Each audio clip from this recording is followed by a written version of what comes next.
नमस्कार, ये आकाशवाणी शिमला है। अब आप प्रभा शर्मा से प्रादेशिक समाचार सुनिए। आज के मुख्य समाचार। प्रदेश में भवनों व सड़कों की निर्माण लागत में वृद्धि को रोकने के उद्देश्य से कंस्ट्रक्शन ऑडिट करवाएगी राज्य सरकार। हिमाचल में भांग की खेती को कानूनी दर्जा दिलाने के लिए कमेटी गठित, 1 माह में देगी रिपोर्ट। विधानसभा का बजट सत्र अनिश्चित काल तक के लिए स्थगित, 16 बैठकों में 75 घंटे चली सदन की कार्यवाही। और मंडी जिले के नांज गांव के किसान नेकराम शर्मा को राष्ट्रपति ने पद्मश्री पुरस्कार से किया सम्मानित। अब समाचार विस्तार से।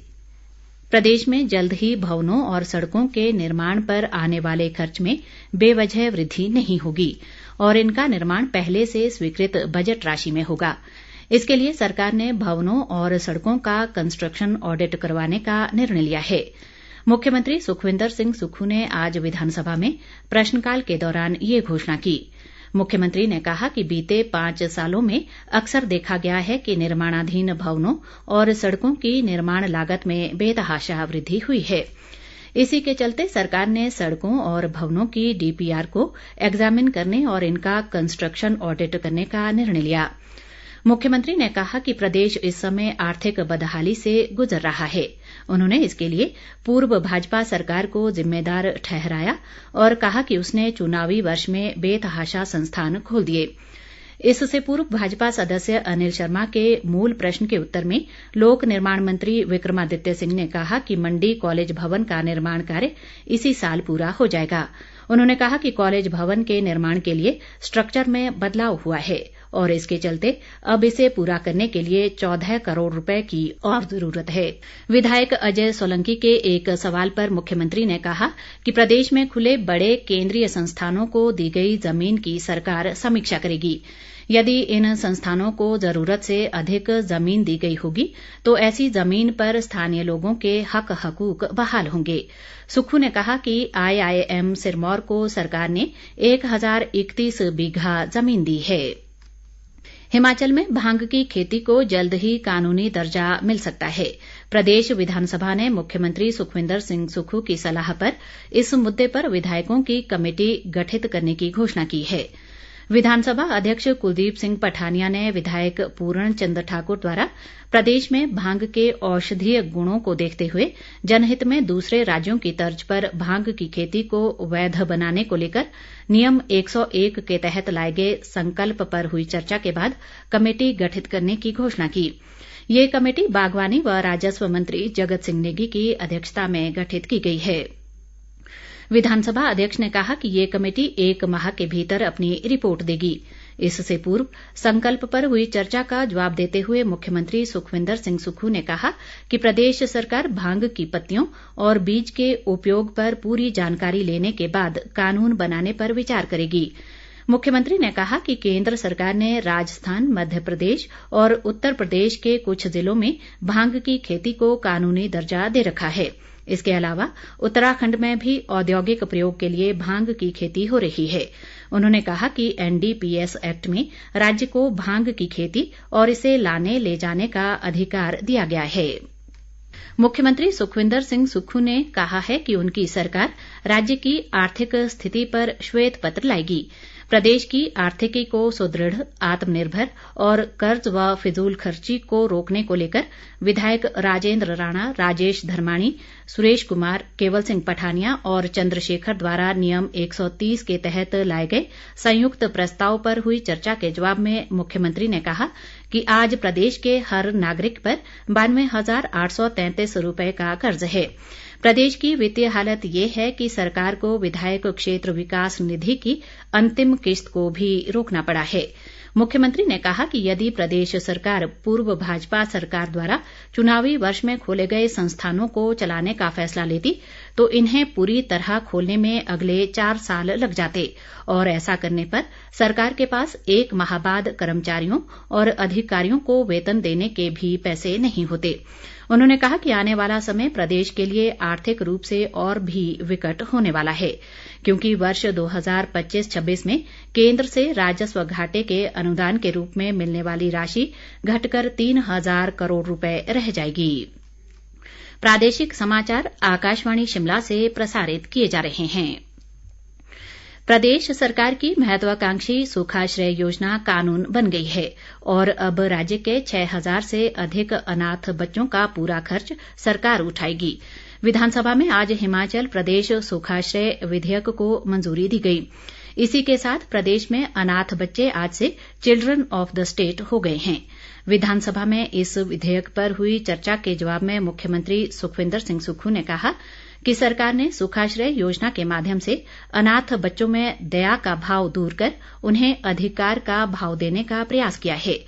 उन्होंने कहा कि सुखाश्रय योजना को कानून बनाने वाला हिमाचल देश का पहला राज्य बन गया है, क्योंकि देश में अभी तक ऐसा कोई कानून नहीं है। प्रदेश में भूजल का दुरुपयोग करने पर किसी को भी जेल नहीं होगी। प्रदेश सरकार ने आज इस संबंध में विधानसभा में हिमाचल प्रदेश भूगर्भ जल विधेयक पारित कर दिया। उप मुख्यमंत्री मुकेश अग्निहोत्री ने ये विधेयक पास करने के लिए सदन में रखा और लंबी चर्चा के बाद सदन ने इसे ध्वनिमत से पारित कर दिया। विधेयक पर हुई चर्चा का जवाब देते हुए उप मुख्यमंत्री ने कहा कि ये कानून पुराना है और इसकी केवल धारा 21 में बदलाव किया जा रहा है और भूजल का दुरुपयोग करने पर अब 5 साल की कैद के बजाय सिर्फ जुर्माने का प्रावधान होगा। उन्होंने कहा कि जुर्माने की राशि अधिकतम 10 लाख रुपए होगी। अग्निहोत्री ने कहा कि कृषि और बागवानी को इस कानून में शामिल नहीं किया गया है और पेयजल या सिंचाई के लिए प्रयुक्त होने वाला पानी इस कानून के दायरे में नहीं आएगा।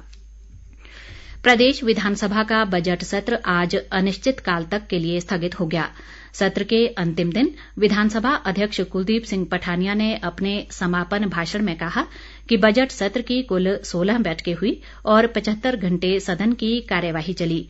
उन्होंने कहा कि सत्र के दौरान सदन की उत्पादकता 93.75% रही, जो एक रिकॉर्ड है। भारतीय जनता पार्टी ने आज अपना 44वां स्थापना दिवस मनाया। इस अवसर पर प्रधानमंत्री नरेंद्र मोदी और पार्टी के राष्ट्रीय अध्यक्ष जगत प्रकाश नड्डा ने कार्यकर्ताओं को वीडियो कॉन्फ्रेंस के माध्यम से संबोधित किया। शिमला में भाजपा नेताओं व कार्यकर्ताओं ने वर्चुअल माध्यम से प्रधानमंत्री नरेंद्र मोदी और राष्ट्रीय अध्यक्ष जगत प्रकाश नड्डा का उद्बोधन सुना। इस मौके पर नेता प्रतिपक्ष जयराम ठाकुर और प्रदेश भाजपा अध्यक्ष सुरेश कश्यप ने सभी कार्यकर्ताओं को पार्टी के स्थापना दिवस की शुभकामनाएं दी। जयराम ठाकुर ने कहा कि भाजपा आज विश्व का सबसे बड़ा राजनीतिक दल है और इसके लिए सभी कार्यकर्ताओं ने अथक संघर्ष किया है। भाजपा अध्यक्ष सुरेश कश्यप ने कहा कि आज भाजपा विकास और विश्वास का पर्याय है और देश की विजय यात्रा में एक मुख्य सेवक बनकर अपनी भूमिका निभा रही है। वरिष्ठ भाजपा नेता व पूर्व मुख्यमंत्री प्रेम कुमार धूमल ने हमीरपुर जिले के टौणी देवी में भाजपा के स्थापना दिवस पर आयोजित कार्यक्रम में शिरकत की।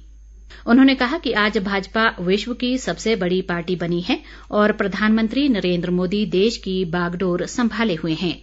उन्होंने सभी कार्यकर्ताओं से आगामी लोकसभा चुनाव के लिए पूरी मजबूती से कार्य करने का आह्वान करते हुए कहा कि पार्टी कार्यकर्ता संगठन की रीढ़ की हड्डी होते हैं।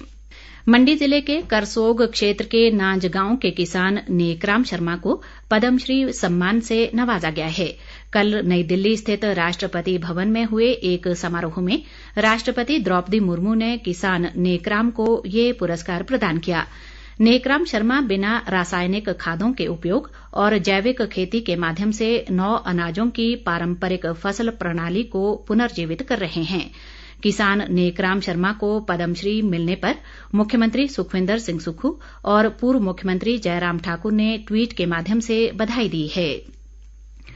केंद्रीय सूचना व प्रसारण मंत्री अनुराग सिंह ठाकुर कल से हिमाचल प्रदेश के 2 दिवसीय दौरे पर रहेंगे। इस दौरान वे बिलासपुर जिले के स्वारघाट, झंडूता, घुमारवीं और बिलासपुर सदर में जनसंवाद करेंगे। प्रदेश में क्लस्टर आधारित कृषि विकास कार्यक्रम और प्राकृतिक खेती को बढ़ावा देने को लेकर आज राज्य सचिवालय शिमला में कृषि सचिव राकेश कंवर की अध्यक्षता में एक बैठक हुई।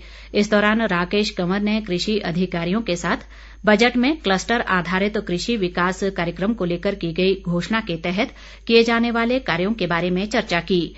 इस मौके पर प्राकृतिक खेती खुशहाल किसान योजना के राज्य परियोजना निदेशक नरेश ठाकुर ने बताया कि प्रदेश में में 1.5 लाख से अधिक किसान प्राकृतिक खेती से जुड़े हैं, जिनमें से 51,000 किसानों के प्रमाणीकरण का काम पूरा कर लिया गया है। अंत में मुख्य समाचार एक बार फिर। प्रदेश में भवनों व सड़कों की निर्माण लागत में वृद्धि को रोकने के उद्देश्य से कंस्ट्रक्शन ऑडिट करवाएगी राज्य सरकार। हिमाचल में भांग की खेती को कानूनी दर्जा दिलाने के लिए कमेटी गठित, 1 माह में देगी रिपोर्ट।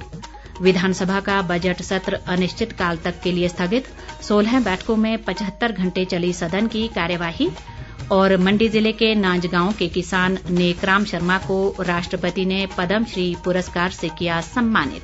इसी के साथ ये समाचार बुलेटिन समाप्त हुआ। नमस्कार।